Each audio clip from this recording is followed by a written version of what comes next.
Lionel Messi, Cristiano Ronaldo ও Kylian এমবাপ্পের চেয়েও দ্রুত গতিতে এগিয়ে যাচ্ছেন নরওয়েজিয়ান গোলমেশিন খ্যাত আর্লিং হল্যান্ড। এ ফুটবলার মাঠে নামা মানেই গোল করে যেন একের পর এক নতুন রেকর্ড গড়া। গতকাল রাতেও ঠিক তাই হয়েছে। আর্সেনালের কাছে ম্যানচেস্টার সিটির ৫-১ গোলের বিধ্বস্ত হারের মধ্যেও হল্যান্ড মাঠে নেমে একটি গোল করেছেন। ম্যাচের ৫৫তম মিনিটে সিটির হয়ে এই গোলটি করে ক্লাব ফুটবলে ২৫০ গোলের তালিকায় নাম লিখিয়েছেন তিনি। ক্লাব ক্যারিয়ারে ৩১৩তম ম্যাচে এসে এ রেকর্ড গড়লেন সিটির ২৪ বছর বয়সী স্ট্রাইকার।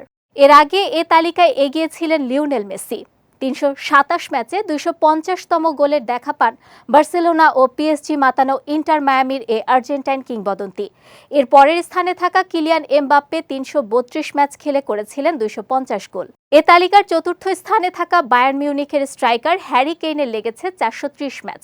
অন্যদিকে পঞ্চম স্থানে থাকা ক্রিস্টিয়ানো রোনালদোর লেগেছে ৪৫১ ম্যাচ। তবে আল নাসর তারকা একাই পঞ্চম স্থানটি দখল করতে পারেননি। তার সঙ্গে ভাগ বসিয়ে ৪৫১তম ম্যাচে এ মাইলফলকটি স্পর্শ করেছেন বার্সেলোনা স্ট্রাইকার রবার্ট লেভানডোভস্কিও।